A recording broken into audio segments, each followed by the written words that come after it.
Whitlock and Wiley. TJ Houshmandzadeh's back. Time for my favorite segment.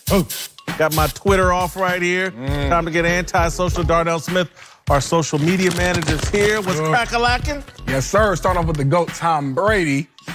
You would think after 9 Super Bowl appearances, all the haters would go away, right? Well, apparently not. A local Pittsburgh news station fired an employee for labeling Brady a known cheater during his Monday newscast. This screenshot went viral immediately, and obviously the guy's joking here. I mean, I got no problem with it. Are you guys surprised he got fired for this troll job? I think it's an overreaction. Definitely. You do? Yeah, fired for a joke. But you know what's weird? Something that is in script is something different than if you hear it. Like, we always say he's cheated or scandal, and it's like, but when you write it and then you're in a professional setting that's supposed to be a little more objective than what we're doing here, I kind of laughed at it. I was like, oh, man, that joke went wrong. You know, he tried to go somewhere and got caught out. So, yeah, it's an overreaction, but I also like the fact that it corrects for everyone else out there who's going to try to take those kind of shots. Come on, man. That man shouldn't have been fired for that. It's a joke. Even if it didn't go over smoothly, suspending for a couple weeks, you gonna fire the man? They dead wrong for that. No way you. And he's in Pittsburgh. He probably felt like he probably got cheated. That's the funny part. Like, he's like, oh, we all in on this, right? And then as soon as the teacher or the principal came out, they're like, oh, everybody backed up out of there. Like, that's on you, bro. Right. That's kind of funny. Like, you went there for everyone else's reaction, and their reaction is actually. Can you imagine when they told him he was getting fired? He probably was like, I was just playing. I will say this. We don't know what his personnel file looks like. This might not be his first offense. Yeah, exactly. And you can't have him in Pittsburgh. The Steeler games next year with all the issues they got going on, you don't know what shots. He's probably been warned before. Yeah. What's next, Darnell? Yeah, moving on to the smartest guy in football, Joe Klatt, who tweeted this hard-hitting, serious question to his followers. You have a 10-hour drive ahead of you. What is the car, album, and 3 people you got with you? So I want to hear from you guys. Which album and 3 people you want to bring on your drive? All right, I'm going to go first because I put a lot of thought into this. I really did. Jodeci is my favorite group of all time. All right. And then so I had to decide between Diary of a Mad Band or the show, the party, the after party, the show, the hotel, the after party. It's 10 hours. You can get through all them. I'm going with Diary of a Mad Band and Jodeci. And then my 3 people are Michelle Alexander, that wrote probably one of my favorite books of all time, the new Jim Crow. It's about mass incarceration. David Simon made my favorite television show of all time, The Wire. And then I like to laugh and crack jokes, so Chris Rock would be my 3rd person. Oh, man. Okay. You really thought about that. You really did. TJ, you got something? All I got is I know I'm banging Tupac. Yeah. I go through all of those. Yeah.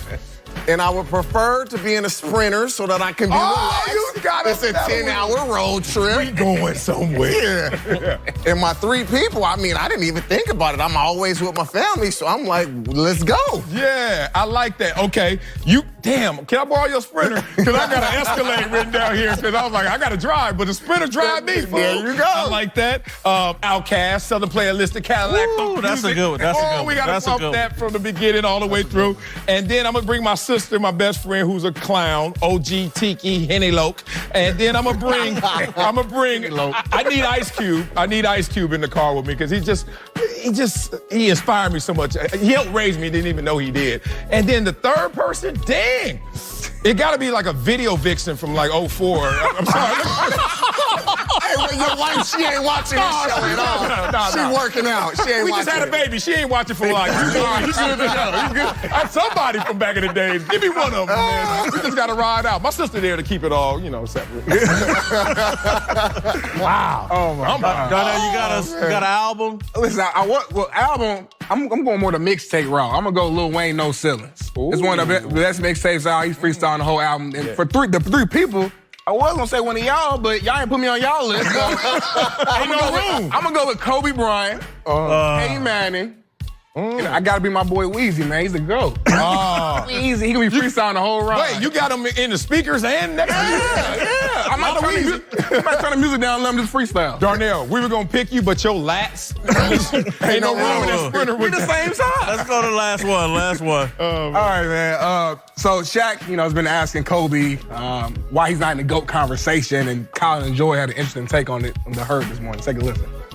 Very rarely is a Dallas Cowboy, a Pittsburgh Steeler, or a Los Angeles Laker, or a New York Yankee overlooked in a greatest debate. Yeah, but I weirdly think that plays a factor into it because most of the country hates the Lakers. So, like, we're not going to even give Kobe that nod. Is there truth to this? He's a knockoff of Michael Jordan. Oh, man. If you got Michael Jordan and he's the GOAT, why would you put a knockoff in the conversation? Come on, Whitlock. You're going to get fired, the Pittsburgh dude. Like, there are better ways to term Kobe Bryant. He's a knockoff. 2.0 sounds better than knockoff. Thank you. I mean, A knockoff? Like, everyone's a knockoff. He does. I mean, he's a knockoff. Come on, Whitlock. Everybody steals game from others who did it well before them. Yeah, Kobe just, you know what? It's just been a roller coaster with We're out Kobe. of time. He's a knockoff. Yeah. I'm a Laker fan. He's not a knockoff. He's tripping. But he's not Michael Jordan, and right now he's not LeBron James. That's when you lost me. Real talk. All right, time now for Darnell's question of the day. Darnell, take it over. It's Darnell. That's my guy. My guy. My question of the day. My guy. My guy. My question of the day. I saw that right, Nick. I saw that right, Nick.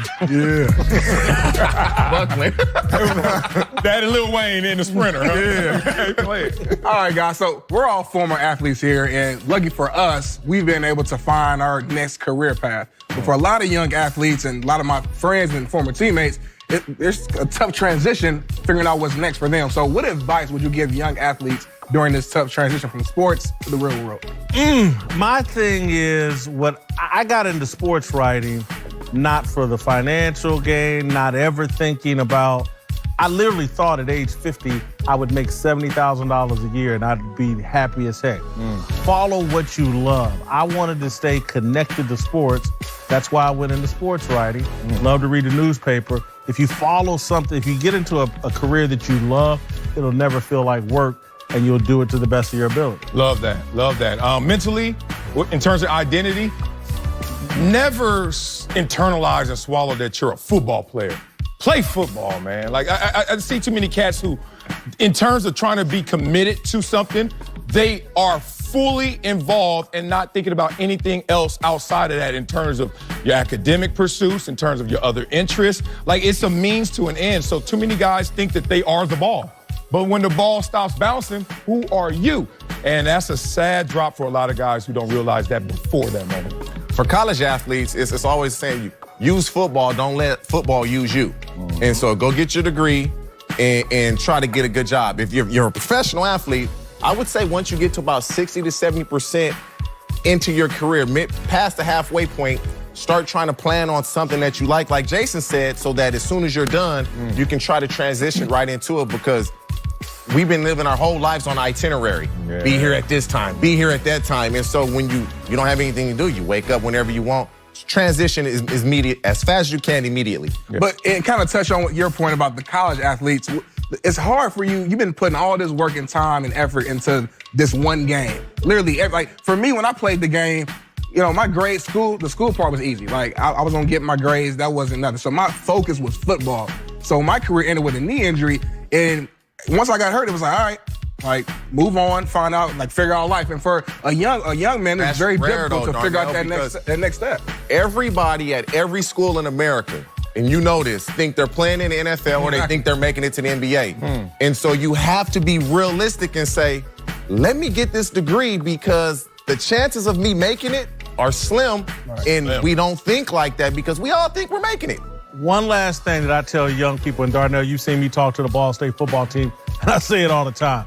If somehow you can avoid taking on lifelong responsibilities at 21, 22, 23, you will be a success. Opportunities will come knocking at your door. And what I mean by that is, try not to have a baby before age 25. Wear a condom.